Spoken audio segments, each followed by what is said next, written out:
Long before skyscrapers pierced the sky, before highways cut through the land, and before America even became a nation, this vast continent was home to millions of Native Americans. They were warriors, hunters, and storytellers who lived in harmony with the earth. But how did such a proud and diverse people nearly vanish from their own homeland? Their story is woven into the very fabric of this land, a tale of vibrant civilizations, devastating loss, and incredible resilience.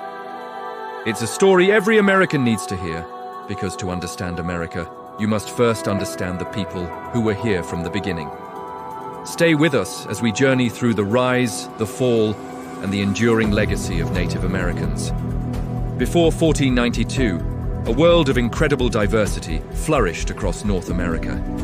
It's estimated that between 5 and 10 million Native Americans thrived here, a continent teeming with hundreds of unique nations, from the skilled farmers of the Mississippian cultures who built sprawling cities like Cahokia, to the nomadic hunters of the Great Plains who followed the great bison herds. Each tribe had its own distinct language, its own complex social structure, and its own sacred spiritual beliefs. To them, the land was not a commodity to be bought or sold. It was Mother Earth, a living, breathing entity that provided for all. It was a resource to be shared, cared for, and protected for countless generations yet to come. Life was governed by the seasons, and wisdom was passed down not through books, but through the spoken word, through mesmerizing stories told around a crackling fire, through songs that echoed across the canyons, and through sacred rituals that connected the people to the cosmos, to each other, and to the deep respect they held for nature.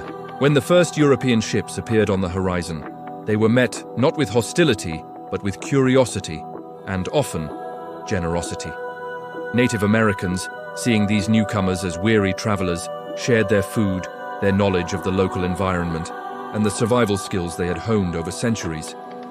They taught the pilgrims how to cultivate corn, a crop that would ultimately save them from starvation. But this exchange was tragically one-sided. Alongside new technologies and trade goods like firearms and metal tools, the Europeans unknowingly brought invisible destroyers, diseases, smallpox, measles, and influenza, illnesses to which the native peoples had no immunity, swept through villages and entire nations like wildfire. The devastation was catastrophic. Within just a century, populations collapsed, with some estimates suggesting a loss of as much as 90%. Entire cultures, with their languages and histories, were wiped out before they could even be recorded. And as more and more settlers arrived, their demand for land grew insatiable. The initial welcome soured into conflict, and native tribes were forced into desperate battles, not for territory, but for their very survival. In 1830, the United States government formalized its policy of displacement. President Andrew Jackson, a man known for his brutal campaigns against native tribes, signed the Indian Removal Act into law. This act gave the federal government the power to forcibly remove the 5 civilized tribes: the Cherokee, Chickasaw, Choctaw, Creek, and Seminole, from their ancestral homelands in the southeastern United States. Tens of thousands of men, women, and children were uprooted from the only homes they had ever known, lands they had cultivated for generations. They were forced to march over 1,000 miles west to a designated Indian Territory, which is now Oklahoma. The journey was brutal and unforgiving. They traveled through harsh weather with inadequate food, water, and shelter. The Cherokee remember this forced exodus as Nunadaul Isunyi, the trail where they cried. It's known to history as the Trail of Tears. Over 4,000 people, a quarter of the Cherokee Nation, perished from disease, starvation, and exhaustion along the way. It stands as one of the darkest, most shameful chapters in American history, a profound act of ethnic cleansing that left a deep and painful wound on the soul of the nation, a wound that has never fully healed. The decades that followed the Trail of Tears were marked by a relentless cycle of conflict, broken promises, and systematic cultural destruction.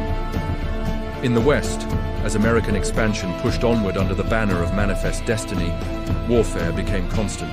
Battles like the one at Little Bighorn, where Lakota, Cheyenne, and Arapaho warriors achieved a stunning victory, were exceptions to a tragic rule. The US government signed hundreds of treaties with native tribes, solemnly promising them land, resources, and autonomy. Almost every single one of these treaties was broken. Native peoples were forced onto reservations, often on barren, isolated lands that were a fraction of their original territories and incapable of supporting their traditional ways of life. But the assault wasn't just physical, it was cultural. The government implemented a policy of forced assimilation, aiming to erase native identity itself. Children were forcibly taken from their families and sent to residential boarding schools, often hundreds of miles away. There, their hair was cut, their traditional clothing was replaced with uniforms. Their names were changed to English ones, and they were severely punished for speaking their own languages. The mantra was, "Kill the Indian, save the man." By the end of the 19th century, with the final shots fired at the Wounded Knee massacre, native culture itself was under siege. Entire traditions, languages, and spiritual practices were pushed to the brink of extinction. And yet, after centuries of war, disease, and systematic oppression, the native spirit refused to be extinguished. It endured. Today, against all odds, over 570 federally recognized tribes exist in the United States, each a testament to the incredible resilience of their ancestors. In communities across the country, a cultural renaissance is underway. Languages that were once silenced are being painstakingly revived and taught to new generations. Sacred ceremonies that were once forbidden are now celebrated openly, with pride and reverence. Young people are connecting with their elders, learning the old songs, the traditional crafts, and the stories that carry the wisdom of their people. From the vibrant energy of a modern-day powwow to the front lines of environmental activism, where native leaders fight to protect sacred lands and waterways, the legacy is alive and well. Native communities are not just relics of the past. They are dynamic, modern nations reclaiming their heritage, their sovereignty, and their voices on the national stage. They are not just survivors of a tragic history. They are the proud guardians of a living, breathing legacy. The story of Native Americans is not merely a chronicle of tragedy. It is one of the most powerful stories of resilience the world has ever known. It is a profound reminder that culture, freedom, and human dignity are precious, and they must never be taken for granted. The United States as we know it was built upon their land, enriched by their knowledge, and forever shaped by their presence. The least we can do, as a nation and as individuals, is to acknowledge that truth, to learn their history, and to honor their story. Thank you so much for watching. If this story moved you, please consider liking this video and subscribing to our channel for more content that explores the deep and often untold histories that shape our world. We'll see you next time.